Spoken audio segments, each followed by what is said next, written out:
In this video lesson, we're going to look at how to calculate equilibrium concentrations when we end up with imperfect squares. So this video lesson is going to be divided into two lessons. This one is part A, and we're looking at the 100 rule. In order to do this lesson, you might want to have a copy of this handout. It looks like this, and at the very top, it basically shows you your two options for if you end up with imperfect squares when you've written out the equilibrium expression. So we have two options. The first one is we have to rearrange our equilibrium expression into ax squared plus bx plus c equals 0. And then we plug in those numbers into our quadratic formula. Our second option is using the 100 rule. So the 100 rule says that if the initial concentration used to subtract x is at least 100 times the value of k, we can ignore x because it's so tiny. So what that means is if we take the initial concentration and divide it by k, if it is greater than 100, we're allowed to use our 100 rule. So in this lesson, we're going to focus on the 100 rule. In the example we're going to look at, we want to know what the equilibrium concentrations of atomic iodine is if the initial concentration of iodine gas is 0.2 mole per liter and K is 3.8 times 10 to the negative 5. So our first step, as always, we want to figure out the direction the reaction is going to shift. For this reaction, it's really simple. Since the initial concentration of atomic iodine is 0, as in we haven't started with any of it, the reaction is automatically going to shift right and favor our products. Our next step is to set up our ice table. Remember that if you include your units here, here, and here, you don't need to write it out in this space. So with our ice table, we start off, we add our initial concentrations. For atomic iodine, that's pretty easy because we started with 0, and it told us in the equation that we started with 0.2 of I2. Because a reaction is going to shift towards the products we know, we're going to lose I2 and gain atomic iodine. And remember, because we have a 2 here, it has to be a 2 here with our x. So then our concentration at equilibrium for our iodine gas is going to be 0.2 subtract x and 2x for our atomic iodine. Our next step is to then substitute these values into the equilibrium expression. So using our formula for equilibrium expression, it's going to look like this. K equals concentration of atomic iodine squared divided by concentration of iodine gas. Then we substitute in our values.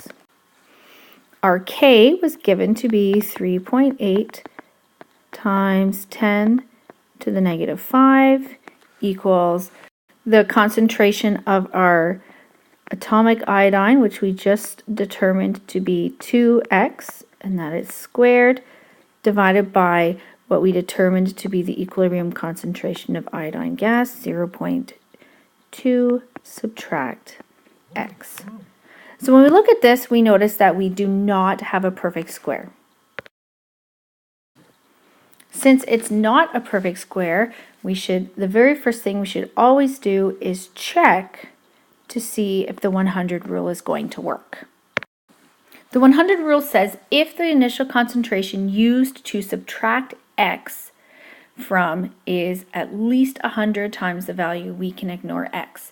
So because it has to be the concentration we're subtracting x from, we are going to use the concentration. We're subtracting x right here, which is the concentration for iodine gas. So that means the 100 rule has to be the concentration of iodine gas divided by K. And that value has to be greater than 100. So we sub in our values. Concentration of I2, initial concentration was 0.2, and our K was 3.8 times 10 to the negative 5. So we do that math and we get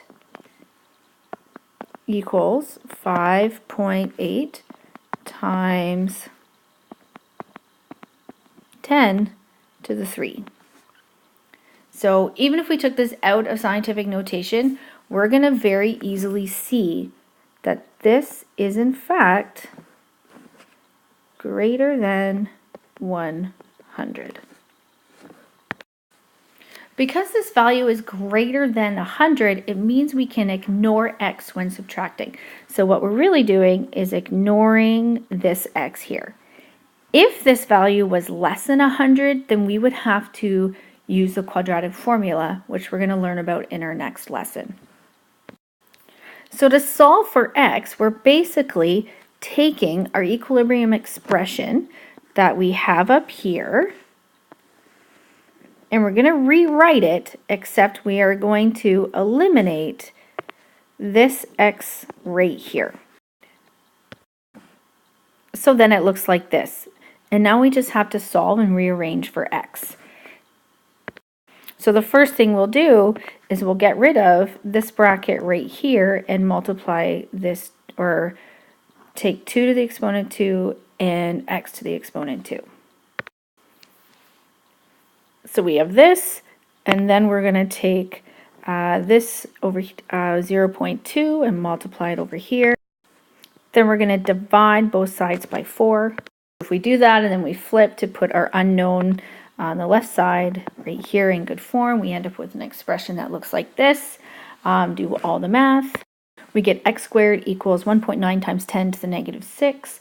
Then we're going to take the square root of that number and get our x value. So there we go. We've got x equals 1.38 times 10 to the negative 3. So then our last step is to take this x value and sub it in to determine our equilibrium concentrations. So our ICE table tells us the concentration of atomic iodine is 2x. So that means it is going to be 2 times 1.38 times 10 to the negative 3. Do the math, and we get 2.76 times 10 to the negative 3 mole per liter. And then we finish off with a therefore statement. So this is the end of the video lesson for looking at how to use the 100 rule if you do not have a perfect square. So remember, you have to use the initial concentration where you are subtracting off x. And if the ratio between that concentration and K is greater than 100, you can ignore that x. In our next video lesson, we're going to look at what happens if the 100 rule is not going to work and we have to use the quadratic formula.